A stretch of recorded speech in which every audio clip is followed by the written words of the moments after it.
السلام عليكم اخواتي ورحمه الله تعالى وبركاته. فيديو جديد، نهار جديد ان شاء الله. اليوم من بعد الفيديو ديال الشباكيه حنا دزنا دابا باش غادي نوجدوا معكم سله، واحد سلو اللي كتجي رائعه، كتجي معلكه وبنينه بنينه بنينه بنينه.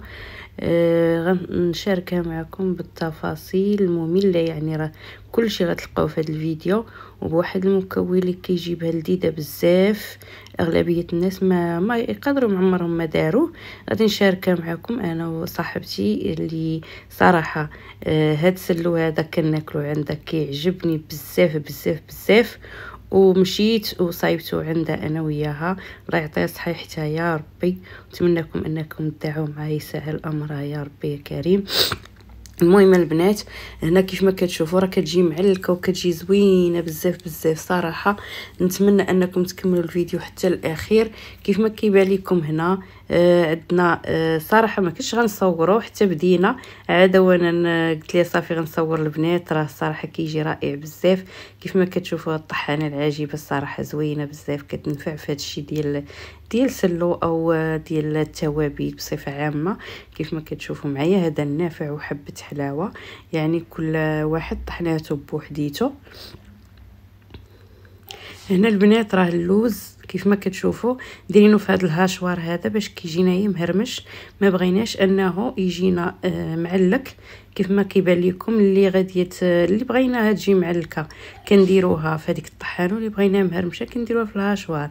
هانتوما هاد اللوز والزنجلان حمرناهم في الفران، ما قلينا حتى شي حاجه. اللوز شويه ديال الزيت باش دهناه وحمرناه في الفران. الزنجلان كذلك على نار مهيله وتحمر على حقه وطريقه باش ما يجيناش مار، وفي نفس الوقت تجي فيه ديك القرمشه. هنا كيف ما كتشوفي من بعد ما طحنا داك اللوز صافي، هنايا غادي ندوزو كيف ما كيبان لكم كنقسموه النص ديالو كنهرمشوه، والنص كنطحنوه في ديك الطحانه باش يجينا معلك. كما تيتضح لكم الفيديو انا غنشارك معكم كل شيء باش تستافدوا منها. هذه زريعه الكتينه البنات، كاين اللي كيديرها كاين ما كيديرهاش. هي صراحه زوينه بزاف بالنسبه لسميتو المصران، بالنسبه لهرمون، بالنسبه زوينه زريعه الكتان. من الاحسن تضيفوها في السلو، راه فيها بزاف ديال الفوائد. صافي كنبقى كيف ما قلت لكم كنديروا اللي باغي نهرمشوا في الهاشوار، واللي باغي نطحنوا مزيان كنديروه في هاد الطحانه هذه. صراحه صغيره من الاحسن، اللي بغات تاخذ الكبيره هذه راه ديال 150 غرام ولا 200 غرام، المهم صغيره. كيف ما كيبان لكم شو كيخرج هذيك البخانيني، النص ديال اللوز هكايا بخانيني والنص هرمشناه في الهاشوار. صافي كيف ما كتشوفوا الزنجلان كذلك، شي كنهرو نديروه في الهاشوار وشي كنديروه في الطحانه الاخرى. كيف ما كيبان لكم كنطحنوه مزيان باش تجينا ديك القرمشه. هنا البنات غادي نضيفوا فيها الزبده. هذا البورو البنات راه خديته من ليدل، يعني زبده طبيعيه هذه، يعني زبده ديال البقر ماشي ديك الاخرى، ماشي ديال الحلوى. غندير هاد الرابعه هذه غادي ندوبوها، غنحطوها في البوطه ونخليوها حتى تولي نوازيت، تتبدا تحيد منها داك الحليب وكيبقى لينا زويته. صافي هنايا النص طحناه والنص هو غادي نضيفوه هكاك صاين، ما غاديش لا نهرمشو ولا حتى شي حاجه باش تجينا فيها ديك القرمشه. وهاد السلو هذه كتبداي تاكلي فيها كتحسي بها كلها كتندغيها. هنا البنات عندي هاد العسل الحر هذا البنات ديال الطاليان، كيف ما كتشوفوا كنضيفوه حتى هوايا باش كتجينا معلكه تسلو، كتجي رائعه بزاف بزاف. هنايا عندي تقريبا نحتاجو على شي معالق ديال السكر كلاصي، ممكن تخلاو عليه. وهذا هو المكون اللي قلت لكم. هذه هي نويويره البنات بديانه، كديريوها حتى هي في السلو كتجي زوينه وكتجي فيه واحد البنه جد رائعه. هنايا عندي الكوزه البنات كيف ما كتشوفوا حتى هي.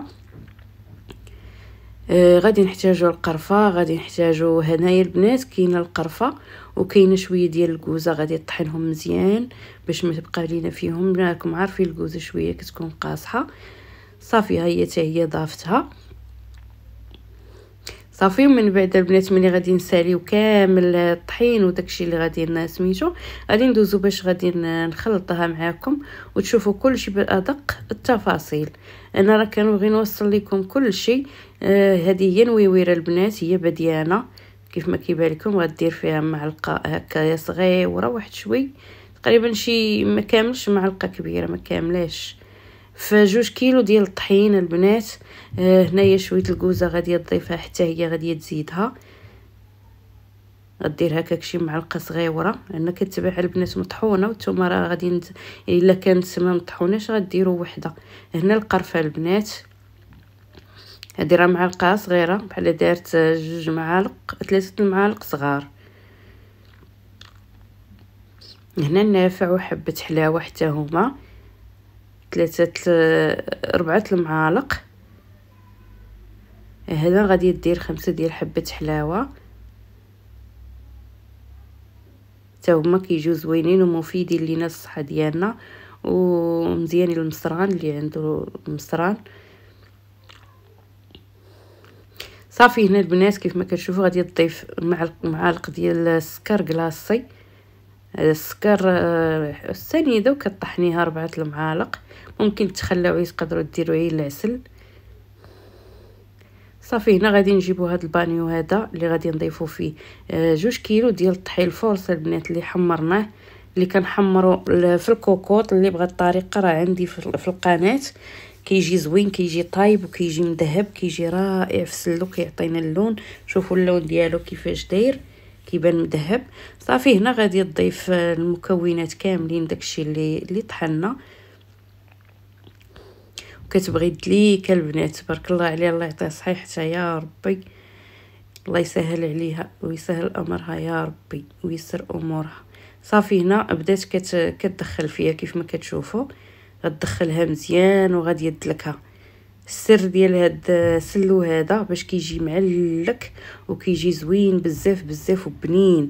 ملي كتبداي تنضغي فيه كتجي ديك القرمشه زوينه، كتحسي بديك البنه ديال ديك السلو. صراحه جد رائع والله البنات، جربوا هاد الطريقه هذه وما غاديش تندموا، راه زوين بزاف بزاف. صافي. هنا كيف ما كتشوفوا ديك الرابعه تاع الزبده. عندنا هنايا هاد القرعه ديال كيلو عامره بالزيت البلديه، وعندنا هذيك الرابعه ديال الزبده اللي ذوبنا درناها نوازيط، وهنايا ديك القرعه ديال العسل درنا عا وحده البنات ديال العسل، و5 المعالق ديال السكر كلاصي هما اللي درنا فيها في الحلاوه. صافي.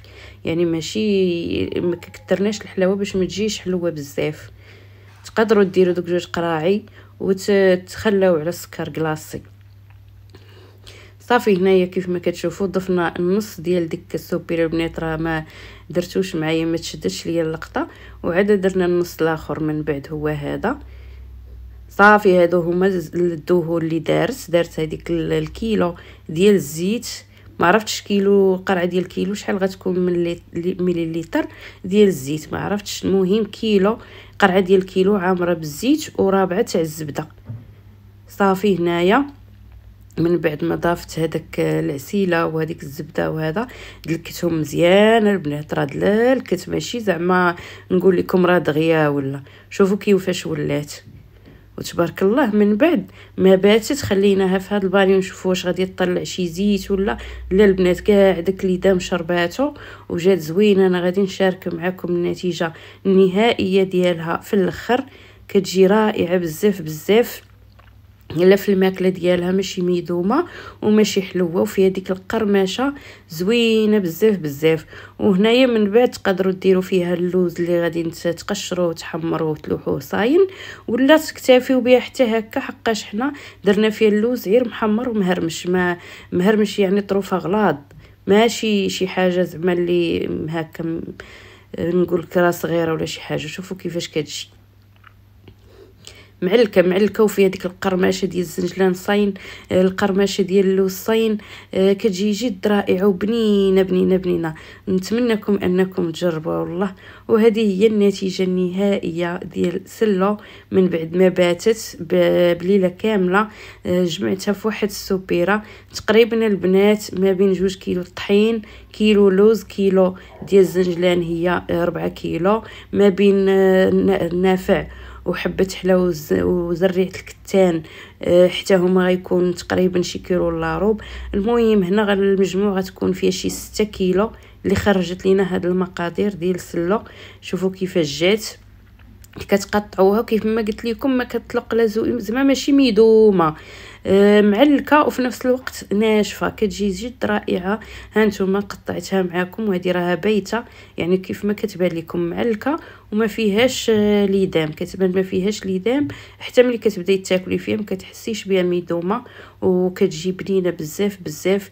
نتمنى انكم تجربوها وان شاء الله من بعد هذا الفيديو هذا رانا غادا نشارك معكم حتى الطريقه ديال البريوات اللي تا هما كيجيو زوينين وناجحين حتى بالنسبه للمبتدئات يقدروا يديروهم. مثلا اللي كتغلبهم الشباكيه، واخا هي الشباكيه راه ماشي واعره، راه على حسب يعني الانسان ملي كي استمراريه وكيبقى يديرها راه كتولي تجي سهله. وهانتوما شوفوا كيفاش كتجي السلو ديالنا، هانتوما كتجي معلكه وغزاله بزاف بزاف. هانتوما شوفوا كيفاش كتجي زوينه بزاف البنات، والله جربوها ما غاديش تندموا عليها. وهادو هما البريوات حتى همايا، شوفوا كيفاش كيجيو البنات. من بعد الفيديو ديال السلو ان شاء الله غنحطهم لكم حتى هما صورتهم، ونتمنى ان نكون تنفيدكم. وما تنساوناش في بارطاج وفي الدعم للقناه باش يكون المحتوى الهادف انه كيتشاف ماشي نتجاهلوه، وإلا تجاهلناه راه ما غاديش يبقى هادشي يتحط. راه بنادم كلشي ولا تابعير تيك توك يعني راه قليل اللي ولا هكا كيصور وكيدير مجهود وكيضرب تماره. الصراحه راكم عارفين التصوير ديال الطياب راه ماشي ساهل. نتمنى انكم تقدروه وتدعمونا، والى فيديو قادم.